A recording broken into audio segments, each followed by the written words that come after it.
আসসালামু আলাইকুম। সবাইকে সতর্ক করার জন্য একটা মেসেজ দিতে চাচ্ছি। আমাদের ছনকা বাজারে একটা পাগলি পাগল আমাদের এখানে বেশ কিছুদিন ধরে আমাদের বাজারে ঘোরাফেরা করতেছে। তো সে আসলে হয়তো পাগল, কারণ মানসিক ভারসাম্যহীন, কারণ কিছু কিছু কার্যকলাপ করে যেটা আসলে বলার মতো না। কেউ মাইন্ড করবেন না, সবাইকে সতর্কের জন্য বলতেছি। সে ছনকা বাজারে যে কোনো এক দোকানে ঢুকে পড়ে, বসে থাকে।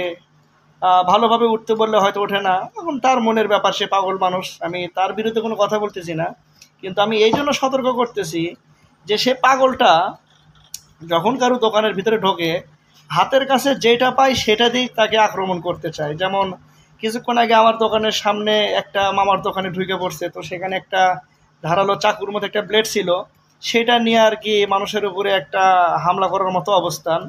তো যাই হোক, সেখান থেকে তাকে বুঝায় শোনায় বের করলাম। বের করার পরে আমার দোকানের পিছনে আরেকটা দোকান আছে, তো ওখানে গিয়ে বসলো। বসার পরে ওখানে থেকেও বুঝাইয়া তাকে আমি অন্য জায়গাতে বললাম যে এখানে বাইরে বসেন, বাইরে বসলে ভালো হবে, এই জিনিসটা আসলে ঠিক না। তো মজার বিষয় হচ্ছে যে সে আইসা আমার দোকানের ভিতরে ঢোকে নাই, কিন্তু সে আইসা আমার দোকানের বাহিরে বসছে। ঠিক আছে, সে বাইরে বসে থাকতে পারে, নাথিং, কোনো সমস্যা নেই আমার। তো হঠাৎ করে বলছে যে সে পানি খাবে। তাকে পানি খাওয়ানোর জন্য আমি আমার এক ছোটো ভাইকে বললাম যে তাহলে এক গ্লাস পানি নিয়ে এসে দে, যেহেতু আমার আশেপাশে কোনো দোকান নাই, এখানে খাওয়ারও কোনো ব্যবস্থা নাই। তো বললাম এক গ্লাস পানি দে। তো তাকে আমি এক গ্লাস পানি দিছি, তো সে আমার সাথে কথা বলতেছে অনেক অশ্লীল অশ্লীল ভাষা বলে, থাক ওগুলো না বলি। তো বলতে বলতে হঠাৎ করে সেই এক গ্লাস পানি, এই যে আপনারা দেখেন ভিডিওতে, এই যে এখানে দেখেন, এই যে, হ্যাঁ, এই পানিটা আর কি হঠাৎ করে আমার গায়েতে, আমার শরীরে মারছে। তো পাগল মানুষ, আমি কি করব?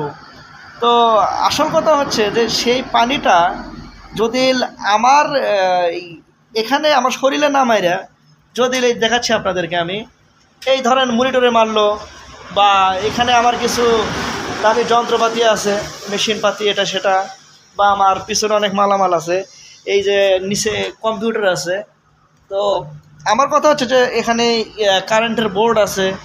আমি ভাবতেছি যে হঠাৎ করে যদি আমার এই বোর্ডেতে মারতো তখন কি হতো। তো আমি সবাইকেই সতর্কতার জন্য বলতেছি যে আপনি সতর্ক থাকুন, তাকে এড়িয়ে চলুন।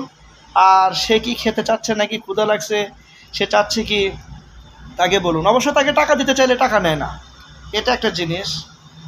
তো সবাই ভিডিওটা শেয়ার করবেন, অন্তত আমাদের ছনকা বাজারে যেন জিনিসটা খুব হয়তো কারো উপকার হতে পারে। কারণ পাগলের তো কোনো ব্রেন শক্তি নাই, এই পাগল তো এই জন্যই বলে।